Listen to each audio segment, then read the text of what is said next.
আরে বন্ধু, তোরা কেমন আছিস? আমরা তো ভালোই আছি, কিন্তু তোকে এত খুশি খুশি লাগছে কেন? ব্যাপারটা কি বলতো?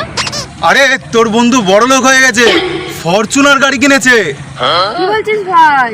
তাহলে আমাদেরকে একটু লং ড্রাইভে নিয়ে চল ভাই। কিন্তু গাড়িটা কোথায়? গাড়িটা পার্কিং করা আছে, তোরা একটু দাঁড়া, তোদের অবশ্যই নিয়ে যাব। গাড়িটা আমি নিয়ে আসছি, হ্যাঁ দাঁড়িয়ে থাক।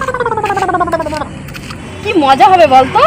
সত্যি ভাবতেই পারছি না রাহুল আবার গাড়ি কিনে ফেললো, তাও আবার ফরচুনার। চল বন্ধু, ঘুরে আসি। কিন্তু গাড়িটা কোথায়? আরে এটাই তো আমার ফরচুনার গাড়ি। শালা পাগল মাল।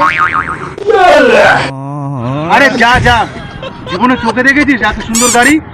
আমি গাড়ি কিনেছি বলে তোরা জ্বলছিস। যা এখান থেকে, আমি আমার গাড়ি নিয়ে নিজে লং ড্রাইভে যাবো।